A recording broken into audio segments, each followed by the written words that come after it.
Hi, good morning, good afternoon, everyone. My name is Karin, and I'm your moderator for today's session, How to Build Success Using Technology and Digitally Inclusive Spaces in Communities of Color. I would like to first start by thanking Pete Erickson and the MoDev team for allowing us to host this session today. I think it's an important topic in consideration of today's climate. And our goal is that you will walk away and learn something unique about working in communities of color and how you can get involved. So I first like to introduce our distinguished panel. Oita Coleman. Miss Oita Coleman is a pioneer in the tech industry who doesn't shy away from opportunities to create innovative solutions. She is distinguished and has over 30 years of experience in the software industry and has led global organizations responsible for enterprise software testing, software development, user interface designs, systems administration, and computer gaming. Oita has extensive experience and was most recently retired from the role of R&D Vice President of the Software Quality Division at SAS. Oita was recognized by the National Diversity Council and was selected in the top 50 most powerful women in tech awards. She also received the inaugural Great Places to Work for All Leadership Award that recognized women leaders from the Fortune 100 best companies to work for. And she was recognized by US Black Engineer and IT Magazine as women who make a difference in technology. So I wanna thank Ms. Oita for your time today on the call. Second, I'd like to introduce one of my favorite people in the New Jersey region, Medina. Medina is a strategist and creative designer committed to the empowerment of multicultural founders. Medina was born in Brooklyn and fell in love with technology and obtained his bachelor's of fine arts degree from Fairleigh Dickinson University. He got his start as a graphic designer and art director before becoming chairman of the graphic design and animation department at the Anthem Institute. Medina, in 2008, he co-created Medina Citi, and it's a design house that has led campaigns for Xbox and Pepsi and a lot others.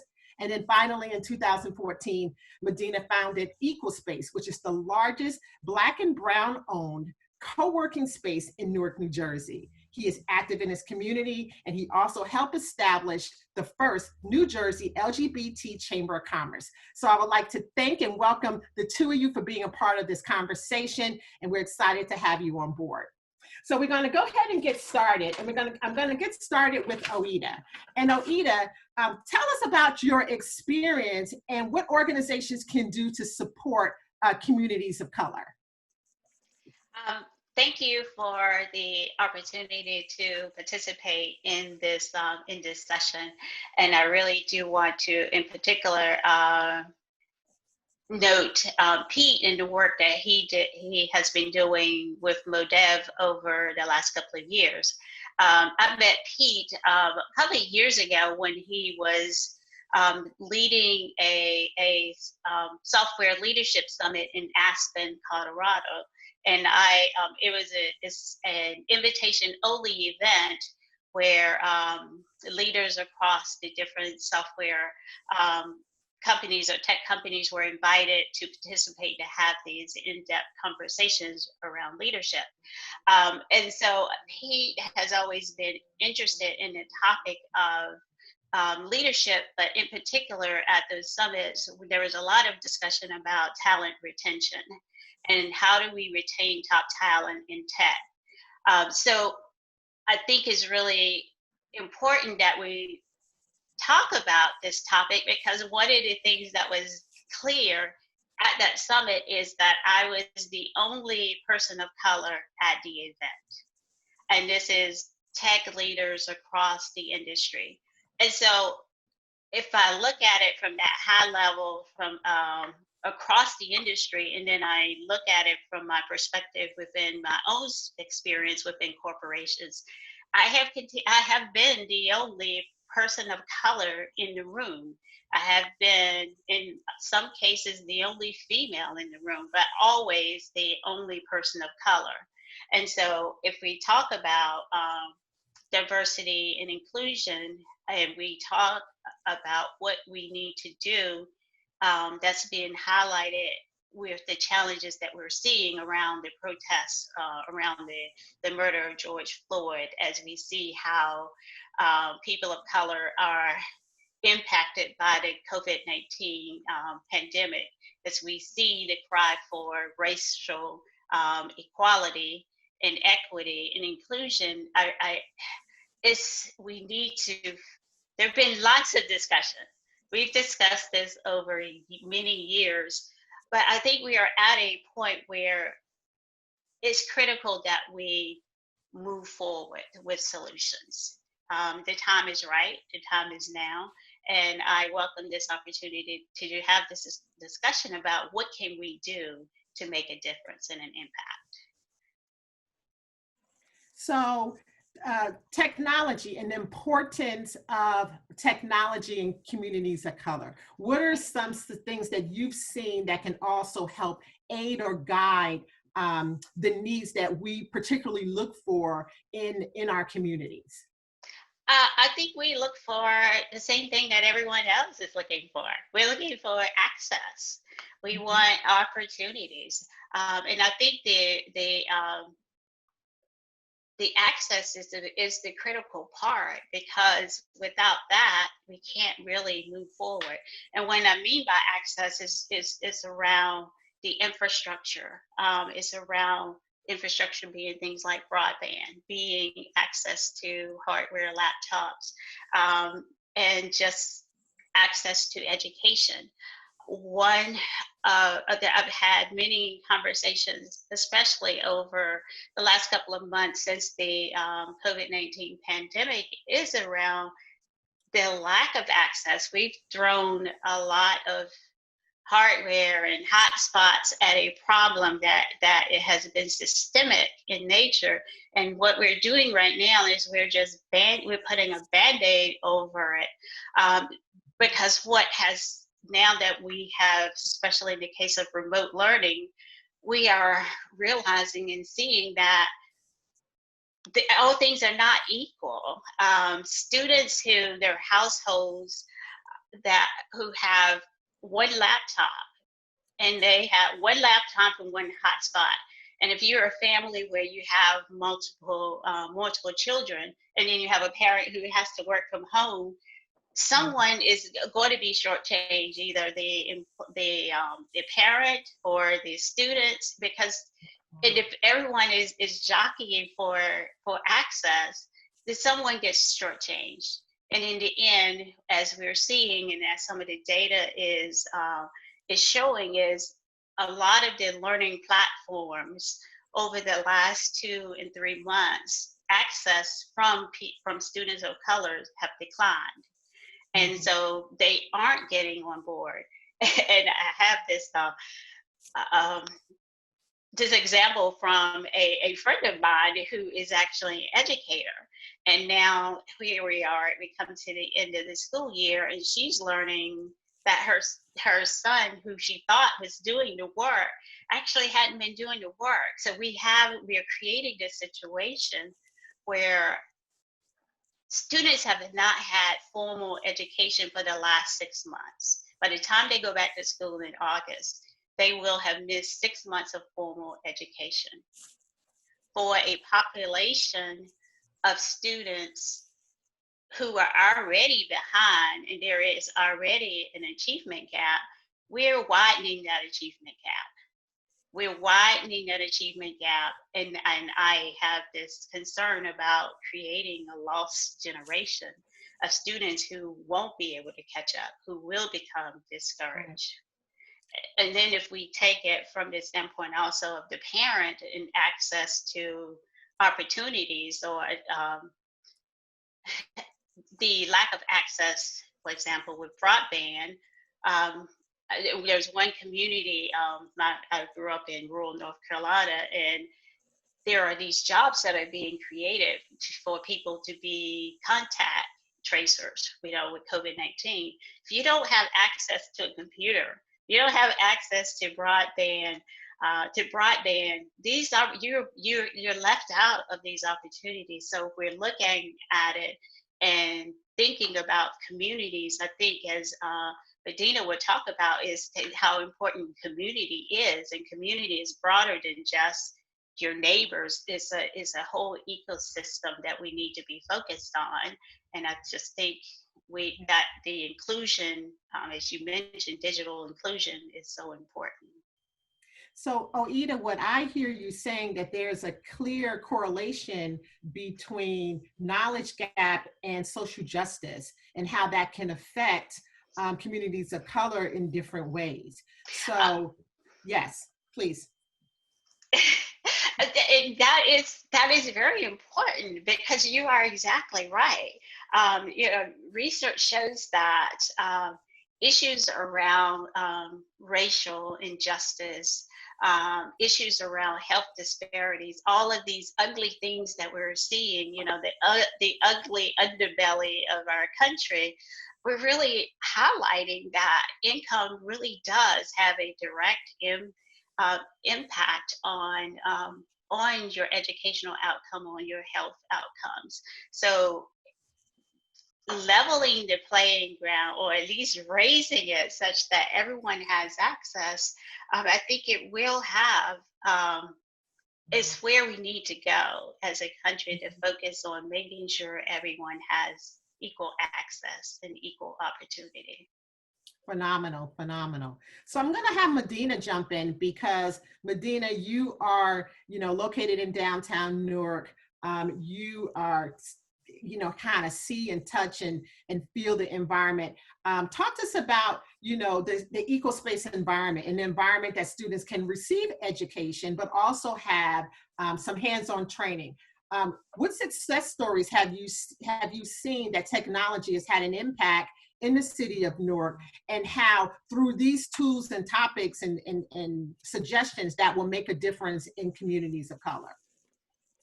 So for me, it's so funny because what Oita is saying really touches so many of the reasons why equal space came into existence, which when you're a founder of color, you come into your founder journey in a very different way than your counterparts. And so equal space exists as a solution to a pain point that my community of color face every day. And the odds and the statistics that Oita was talking about really resonate in my everyday experience as a person, and as a person trying to get my business and trying to educate myself. As much as the wealth gap exists, I mean, to Oita's point, even now in education, it's played starkly against the backdrop of COVID-19 is the disparity between our families and the other families. So like, I think a study came out saying that, the average Black family earns 1 cent to the dollar that is earned by white families. And that's a reality we have to face when we talk about the disenfranchisement of our children in the educational structures that exist today. So equal space was crafted from the outrage at seeing women ventures, especially Black women, disproportionately denied access to venture capital. At certain points, their voices completely nullified and their expertise thrown out the window because of what people want to call subconscious bias, and I just call it bias. And so when I realized the wealth gap was real, I also realized in direct correlation, the knowledge gap was real. And so at equal space, which to, again, talk to what Oita just said, equal space came from the saying, we believe access and resources equal space and opportunity. And so we just took the equal space portion and decided to be the space where people can move those obstacles away, but actually celebrate themselves to the top. That's the differential. We don't sit steeped in the injustices we faced every day, because as communities of color, we've always risen to the occasion. We've always overcome the obstacles. We've always done it. My job is to make sure we do it together and celebrate our way to the top. So at Equal Space, you can find programming that is 85% of our programs are free. I'm not obstructing my community by putting a large price tag. Oita even mentioned it. Sometimes when we're in these rooms, and Karin, you and I have been in these rooms, invitation only, $1,000 ticket price, plus hotel accommodations, plus airfare, plus you have to have 2 to 3 G's to play the game of networking on the upper echelons of tech and education. At Equal Space, you don't have to do that. You can come in for free and be a part of a skills-based test. So we have everything from Pardon me, edit that one. We have everything from coding courses every day. And that coding course is held by one of the startups that we bet on, actually, which is ran by Deshaun. This coding course is so empowering because you can come out with a job opportunity in systems management, software engineering, programming, and web development. And why is that important? That actually changes. If you get a position there, especially in the tri-state area, you're talking about a $60,000 entry point there. You've got 2 to 3 languages under your belt. That's a huge, that's almost, in Newark, the average annual salary of a person here is $28,000 to $23,000. Wow, If you're talking about 60,000, I am doubling your income, which means if I more help a woman of color, it trickles even more into the family unit, into the economy, into the way the neighborhoods are run. So I'm always doing these, like, if we do this program with our, our bootstrapped resources, how is that going to 3 times affect my community? And so the coding course, one way we did that is, one of our anchors is actually the New York, New Jersey Port Authority. And they have their community engagement office inside of my co-working space. And I also like to shift. So co-working is transactional. We're a share space. So share spacing is the community and the sharing of resources in my community. So co-working is you buy a chair. Share spacing is you're part of a tribe, a community celebrating and helping you move. So one of the participants who secured a position with NJEDA for one of their internships, NJEDA, and New York, New Jersey Port Authority, she was actually without a home while she went through our program. The program was 5 days a week, several hours a day, and she was able to secure and shift the trajectory of her life. We go from that to actually, again, to what Oita was saying, we're in a pandemic. And I think as communities of color, we struggle with self-help, we struggle with self-care, we struggle with taking pause. And so my space every Wednesday with one of our local, I'm So Yoga Newark, we have yoga sessions on Wednesday. Yesterday, we allowed one of our musicians to perform a 35-minute set with a digital tip jar. So while you're watching this young man sing his life away, and boy, did he sing, he gave me the Luther catalog, you're also able to put money in his pocket because musicians and performers can't perform. And that's just 3 glances of different educational models that strengthen community, but also allow them to experience what it would be like to finally walk into a room and feel welcomed and accepted and celebrated. And that's the rare air, I think, that Equal Space brings to the table. Exactly. I'm going to just have Oita just kind of elaborate on that. As mentioned in your bio, you obviously are the co-chair of the Wake STEM Early College High School Business Advisory Board. So tell us where our students are. Is tech or the tech space in an area that is still in demand? And what are you feeling or getting from that community that's saying, we want more, we just need more access, more resources? How does those conversations work at the advisory board level for those students? That is one of the things that I am involved in that I really am very passionate about, because it gives me a lot of pleasure and satisfaction, and is a very rewarding to see the outcomes. As Medina mentioned, there's examples of students who are homeless, who are being very successful. The school focuses on, is a 5-year program that it's a STEM related program. It's 5 years, 4 years of high school with an optional 5th year. The students who go through that program is affiliated with North Carolina State University, one of the top tier colleges and universities in North Carolina. So in their 10th grade year, these students who are underrepresented in STEM, who are students of color, who are free and reduced lunch. The school is not targeting the top tier, the smartest kids. Really what they're trying to do is, again, going back to the words of access and opportunity. These students who in a regular school may not be seen or may not have success, but what they have is they have an integrated curriculum, because as in the real world of tech, everything, there's no there's just siloed work. Everything is very much integrated, talking about things like technology, they integrated with the social sciences, integrated, with it's that's how life is integrated. So it's the projects and the work that is being done is based on project work. And it's across the different disciplines, and not just saying this is your project for math, this is your project. So it's an integrated curriculum. And I think that approach appeals to students because they want to see the end result of what they're doing. When Medina talked about the coding courses that he had, students want to know, if you're teaching me something, I want to know to what end am I doing it? Don't just teach me programming just because I know the syntax and language, but then so what? To what end are we doing the work? And that is the purpose of the Business Advisory Board at the Wake STEM Early College High School. We provide the so what and the answer to what end. The members of the advisory board are leaders across different companies in Research Triangle Park. We provide internships, we provide job shadowing, mentoring, and part of the requirement for graduation is they have to complete an internship as their graduation requirement. And so we offer the opportunity to work with these students where they do get to have hands-on training, hands-on learning, so by the time they graduate, so not only do they have a 4-year degree, they also have 2 years of college credit at North Carolina State University. They have an internship, and they have mentors, and they've built this network.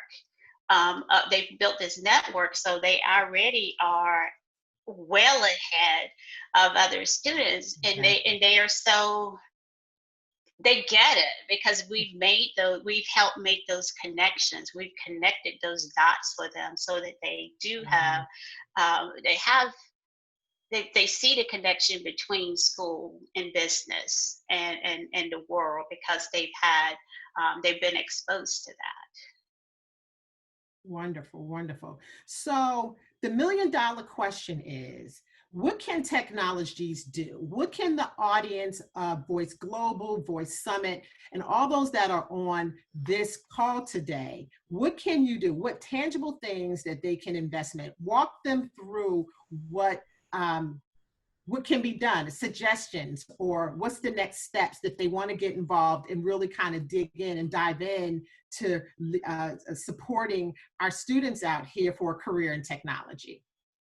So I think it starts with a lot of the tones of Oita. I take, a top and bottom approach to every solution to a problem. Mm-hmm. So just given the social justice climate that we're in, I think it goes past notes of sympathy and thoughts and prayers.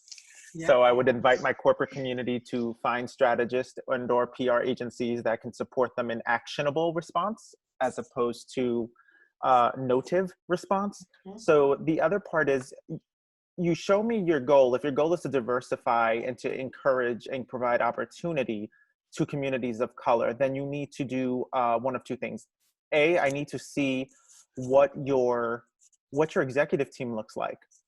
Mm-hmm. I am as good as my team. Equal Space is fiercely multiculturally led. My CEO is a woman of color who is dynamic and brilliant and mission driven. My community manager is a woman of color.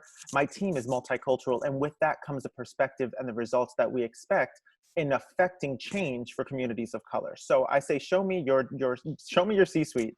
And if your C-suite is looking starkly out of touch with what the rest of the world looks like, adjust accordingly.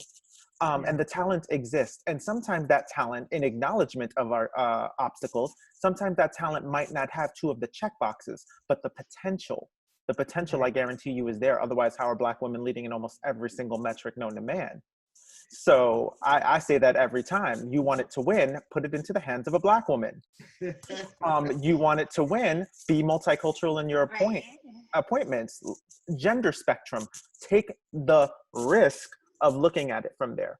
On the side of going, down to the nucleus of how could you affect your community, I guarantee you, if you were just to look for one leading voice in a community to sit with and to offer a seat at what real community engagement looks like, what real diversity initiatives look like, oftentimes people of color, please stop assigning us just a diversity VP position. Stop it.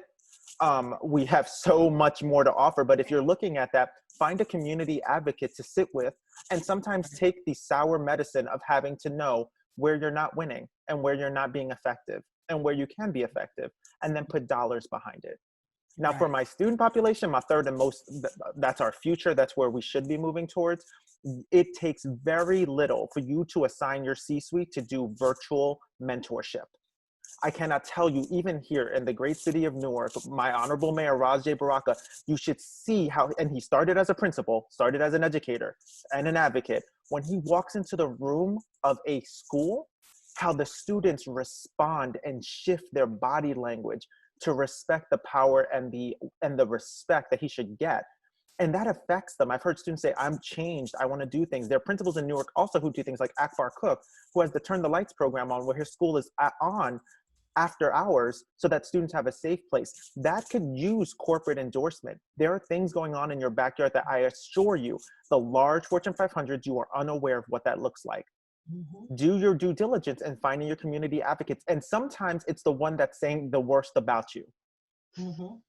It is. Sometimes that is the actual opportunity to gain a strong allyship and do the work. Mm-hmm. Exactly. And Oita, I know we know that so often tech companies are being charged with grants and scholarships, and we know that that's important. But talk a little bit about, what a tech sponsor could do inside of a community. What does that look like? Is it more hands-on? Is it through internships? Is it through K through 4 math? How do they start to leverage, as Medina said, their C-suite and their board of directors to kind of take a dive into where these communities need it most? I think it's everything that you mentioned. All of those things are options, and all of those things really are important and critical for the success for the next generation. One of the things that I see happening is corporations I'm not sure why this trend is happening, but a lot of corporations are moving to in-kind donations. In-kind donations are good, but if you're going to provide technology or software or other assets to a community or to a school, don't just dump it on them, because then you're putting the burden on them, on that group, to try to figure out how to leverage your donation. And I've seen some disconnects and frustrations between, well, we gave you these laptops, but you didn't do anything with it. Well, you didn't teach me, so right. if we're going to move to a model, and I think both of those things are important. I think the access, again, to the different technology is critical, but the mentorship, the training, if you're donating something to a school system, a lot of the instructors, the teachers don't know how to take advantage or leverage the donation. So if you're making a donation, but also following it up with like skin in the game. One of the things that I have learned by engaging with different communities, whether it's students at at kindergarten level or with universities that serve on the North Carolina Central Board of Trustees, working with university students, they are not shy in telling you what they think, and these are your next group of consumers. And so if you engage them early in the process, we learn a lot about what they think. And it kind of is a way to actually do innovation or infuse innovation at a very different level than trying to innovate based on input from your current customer base, how about engaging it with your future customer base? Because as again, they're not shy. And the other benefit of doing that, whether you're providing financial sponsorship or in-kind donations or anything, is that students need to see that you care about them. It's not just throwing things at them, they at your heart, especially as it relates to this new group of graduates who are looking for jobs and opportunities. They want to engage with a company that has their same values. And what better way to show them what your values are? You know, if you value innovation, how do you show that to them? If you value, you know, courage, be courageous and be out there. So modeling the behavior with this coming up generation, I think will create. So you're not only creating a pipeline by providing them with internships and sponsorships and job shadowing and mentoring, you're creating that pipeline because you're creating this relationship. And that relationship, it shows them where your heart is. You know, at the core, people, they can see right through us. We can say something, but if we're not authentic, and I think that authenticity is so critical in whatever we do, that, you know, if you're just going to do something for the checkbox to say, I did it, you know, everyone sees through that and you're not authentic. And that is something that is very easy to destroy your brand, as we're seeing with some of these tech companies now who are saying, you know, we believe and we're giving money to this cause, but we see how you operate and what you don't do and how you don't take a stand. That's not authentic. And I think that is something that could easily ruin your brand. So you have the opportunity to reinforce your brand with the next generation. Wow, that is amazing. Thank you so much, Oita. You know, I've always been a big proponent of advocacy, in that some of the biggest voices in the room are some of the top, most powerful companies in the world. So the more that they advocate for an industry, the more often the tech companies come out and just advocate for change and advocate for being supporters of our communities and put their money where their mouth is in both. So I think that the results will show. Like you said, we are building the next generation and we can't do this alone. So that's why I think that this is appropriate. This is perfect timing. And I'm so glad that right now we have some attention that's being positioned on our industry, on our communities that we can all share in. So I think that, you know, as we wrap up the session, you know, it's always about, we talked about who, what, why, but what next? So there's a list of organizations that are out there, and some you can find on LinkedIn, some that you can find by reaching out to Oita and Medina directly about how you can get involved. Don't let this webinar be the grounding point that you didn't know what to do next. So you have an outlet of two stellar professional people, and as well as Pete from MoDev. Pete he brought Voice Summit to Newark, New Jersey back in 2018. And he's always remained committed to positioning all communities of all generations to come together. So at the follow of this session, there will be a list of links and websites that you can get involved in. Oita and Medina's information will be connected. And through our chat box, if you have any questions, you can also send that in as well, and we'll be happy to respond and answer. But I want to thank everyone, our two esteemed guests, for being on the panel. I hope that you as an audience has taken away something from here that will direct you to get more involved. And, you know, it is our hope that that you have a successful conference with Voice Global, as well as log in and join into the Voice Summit conference, which is going to be in the fall. So thank you again for listening in, and we hope to be working with you soon.